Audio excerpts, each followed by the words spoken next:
This message is for the potential official disciples, as far as the physical requirements are concerned. My reasonings behind why I have the physical requirements, and just further information in regards to that. It's been about 4 months now since I first put up my videos about sharing my art with people that might be interested. In a sense, I am sharing the art already, most of it, the philosophical end of it, and the fitness part of it, the mental, spiritual part, out to the open to the public for anybody to learn. But as far as the actual combat techniques, I'm looking to find, if people are interested, they want to take themselves to a higher level and actually learn the combative aspects of this art, then there are physical requirements. And the physical requirements are, I guess for some people it is kind of difficult to reach, but there is specific purpose, reasons for it. Okay. As far as police officers concerned, I was a police officer for 4 years, so they have physical requirements in order to be employed. They call it the power test, and it consists of a 1.5 mile run, bench press, sit-ups, sit and reach, basic things like that. So that's kind of where I got the idea from. All right. So not everybody can be a police officer. You have to have a certain level of fitness. You gotta have good character. You gotta pass the interview process, psychological exam, lie detector.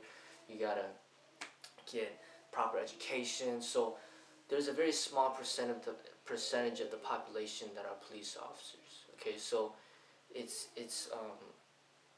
designed to be difficult, but so that's kind of where I got the idea from.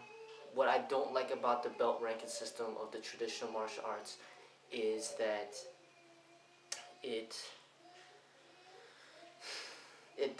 there basically is no type of motivation to keep training for your entire life. Because once you reach a certain level, people just drop off, and it happens in the police field all the time. People are fit when they get in, but once they get, they start working for a while, they let themselves go. Alright, so in my art, that was a dilemma. I didn't believe in the belt system and all that stuff because I didn't want to give the people the perception that, once you reach a certain level, that's it, there's nothing else. So, I thought that this way of doing it would be the best way, which is basically minimum physical requirements that must be satisfied in order for you to be considered an unofficial disciple of this art, and maybe even possibly an official instructor for this art. And you would have to maintain and recertify your physical fitness every single year. So even if you're practicing this art for 20 years, you have to, every single year, you got to keep your fitness level to a certain level in order to be considered official.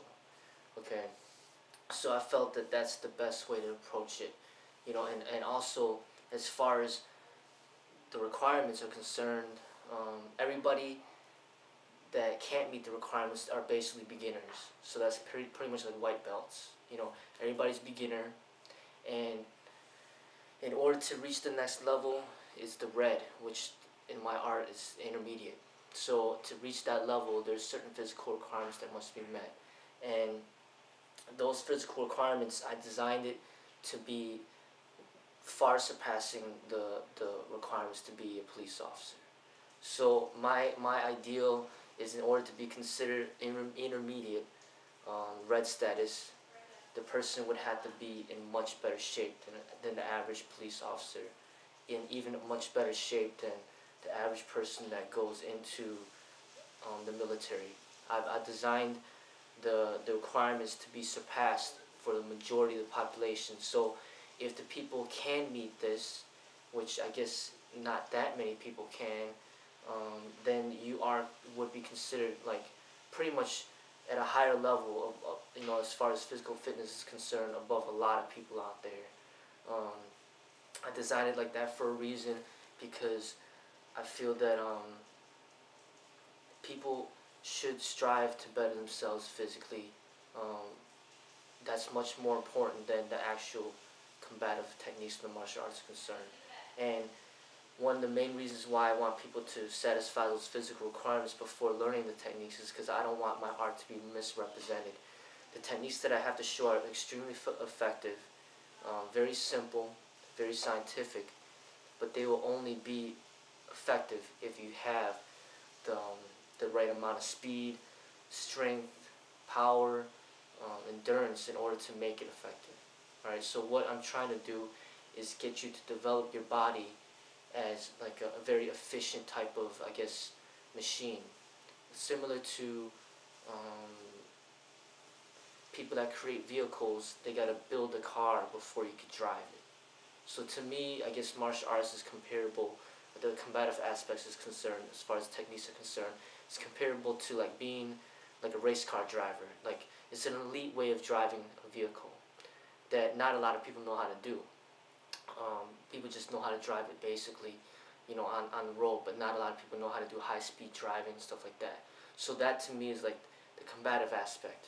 Now, the fitness to me is almost like building the car. So you can have like a hunk of junk car, which is like basically you don't know if it's gonna die out on you, or you know, you can't even drive it across the state because it won't last, or the car is breaking down all the time. You know, it's burning gas like inefficiently.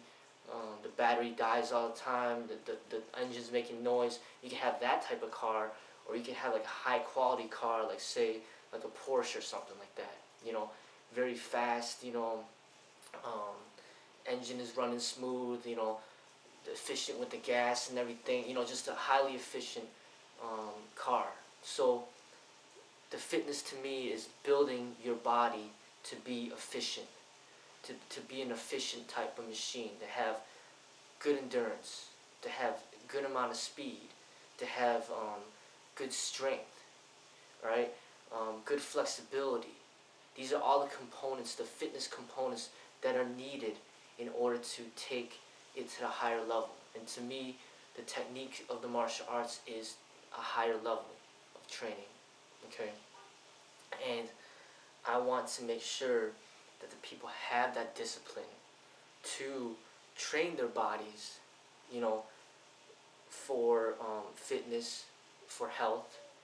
And then when they're able to do that, then that will prove that they're ready to take the time necessary in order to learn the technique and actually not just learn it, but actually apply it and experiment with it, in which to, you know, prove to yourself that it actually does work. You know, and there's different components. Some people have strengths in certain areas than others. So, for example, there might be some people that just aren't into the fitness, and then they just love like the spiritualness, they love the philosophy behind the martial arts, which is perfectly fine, and that's great. But according, you know, specifically for my art, you know, I want the people to be well balanced. All right, you gotta have the physical, the fitness. You gotta have the technique training. You gotta have the spiritual training. You gotta have the mental training. It all comes together as a balance.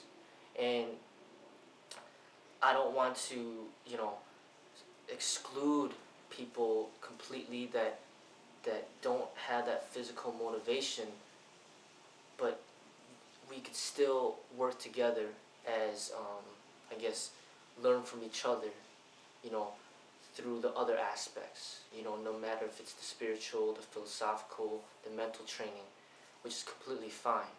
But as far as the combative aspects are concerned, this is the only part of my art where I'm keeping it private, only for selected individuals that meet the requirements, because I want to build something where it's an elite type of martial art, where you can't find, and you know, where you can't really find